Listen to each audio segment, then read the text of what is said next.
নমস্কার বন্ধুরা, সম্পূর্ণ সোমা চ্যানেলে আরেকটি নতুন পর্বে সবাইকে স্বাগত। শ্রী জগন্নাথ দেবের রথযাত্রার প্রস্তুতি পর্বে স্নানযাত্রার উৎসব সমাগত।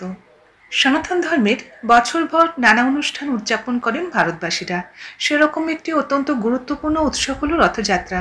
এই উৎসবের আগে জগন্নাথ দেবের আরও এক গুরুত্বপূর্ণ উৎসব হল স্নানযাত্রা। রথযাত্রা ও স্নানযাত্রা উৎসব ঘিরে রয়েছে নানা কাহিনী। দেবস্নান পূর্ণিমা তিথিতেই পালিত হয় মহাপ্রভু জগন্নাথ দেবের স্নানের উৎসব অর্থাৎ স্নানযাত্রা।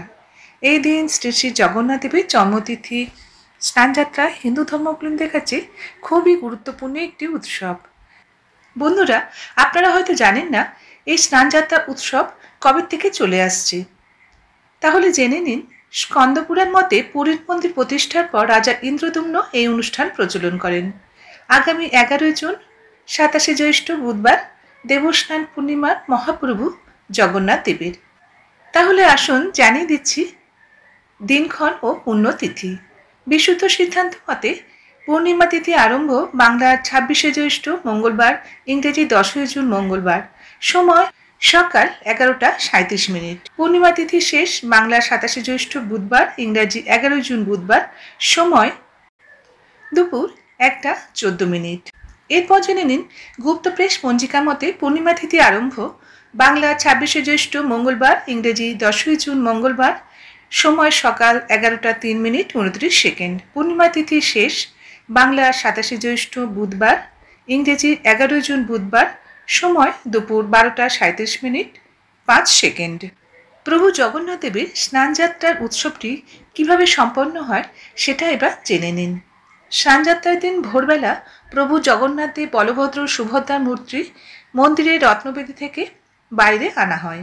মন্ত্র জপ এবং ঢোল করতাল, বেগল এবং ঘণ্টার শব্দে দেবতাদের স্নানবেদীতে আনা হয়।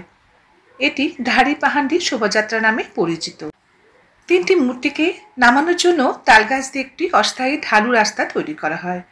সন্ধ্যার বাদসিংহর বা মহাসমাবেশের পর দেবতাদের জাগানো হয়।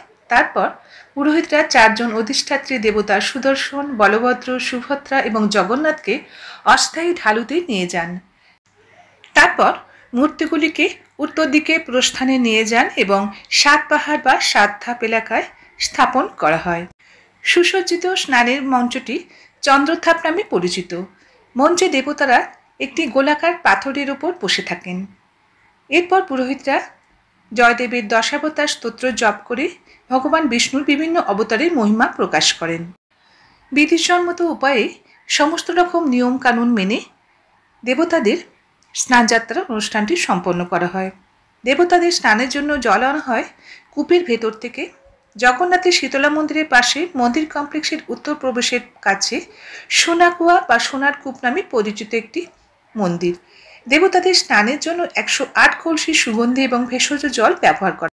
প্রভু জগন্নাথের উপর 35টি, বলভদ্রের উপর 33টি এবং সুভদ্রার উপর 22টি এবং সুদর্শনের উপর 18টি ঘড়া জল ঢালা হয়।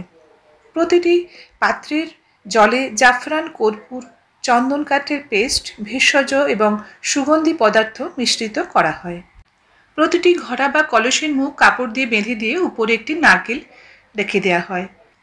তুরি, ঘোং এবং ঢোল অন্যান্য বাদ্য সহযোগে বিশাল শোভাযাত্রা করে 108টি কলসকে দেবতাদের কাছে নিয়ে এসে তাদের স্নান করানোর ব্যবস্থা করা হয়।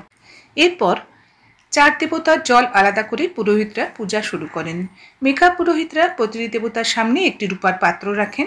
গর্ভবধূ পুরোহিতরা কলসির জল রূপার পাত্রে ঢেলে দেন এবং মেকআপ পুরোহিতরা এই জল দিয়ে দেবতাদের স্নান করান। আনুষ্ঠানিক স্নানের পর গজপতি রাজা আনুষ্ঠানিকভাবে দেবতাদের সামনের অংশটি ঝাড়ু করে দেন। বন্ধুরা, আপনারা অনেকেই হয়তো শুনে থাকবেন স্নানযাত্রার সময় গজবেশের কথা। আসলে এই গজবেশ কি সেটা আপনাদের জানিয়ে দিচ্ছি। সন্ধ্যা স্নান অনুষ্ঠানের শেষে জগন্নাথ এবং বলভদ্রকে গণেশের প্রতিনিধিত্বকারী হাতির মুকুট পরানো হয়।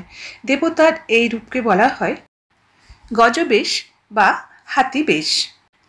পবিত্র স্নান পর্ব সমাপ্ত হওয়ার পর মূর্তিগুলোকে আবার ফুল, ঘাসের গুচ্ছ, মালা এবং তাহিয়া বা শোভাময় মুকুট দিয়ে সজ্জিত করা হয়।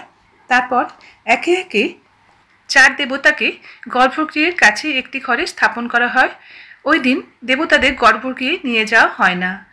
ঐতিহ্যগতভাবে বিশ্বাস করা হয় 108 কলস জলে স্নান করে দেবতাগণ অসুস্থ হয়ে পড়েন এবং রাজবৈদ্যের তত্ত্বাবধানে সেই নির্দিষ্ট কক্ষে আয়ুর্বেদিক ঔষধ দিয়ে তাদের সুস্থ করে তোলার চেষ্টা করা হয়।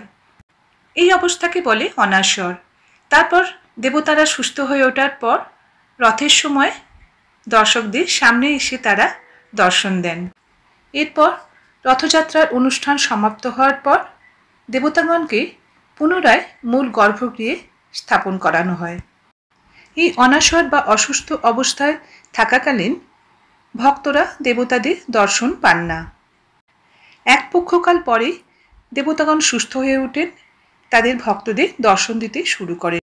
দেবস্নান পূর্ণিমার স্নানযাত্রা অনুষ্ঠানে ধর্মীয় তাৎপর্য অপরিসীম।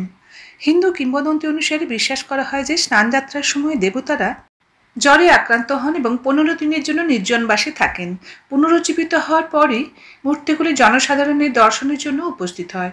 স্কন্দপুরাণে উল্লেখ করা হয়েছে যে জগন্নাথ মন্দিরে দেবতাদের প্রতিষ্ঠার পর রাজা ইন্দ্রদম্ন প্রথমবারের মতো এই স্নান অনুষ্ঠানে আয়োজন করেছিলেন। ভগবান জগন্নাথের ভক্তরা বিশ্বাস করেন যে দেবস্নান পূর্ণিমার দিনে কেবল তাদের প্রভুর দর্শন লাভ করে তারা বর্তমানে পূর্বজীবনের সমস্ত পাপ থেকে মুক্তি পাবেন। প্রতি বছর হাজার হাজার ভক্ত তাই ভগবান দর্শনের জন্য পুরীর মন্দিরে এসে ভিড় করেন। ভিডিওটি আজ এখানেই শেষ করছি। ভিডিওটি যদি ভালো লাগে অবশ্যই একটা লাইক করে দেবেন। ভালো থাকবেন। সমাপ্ত। ধন্যবাদ।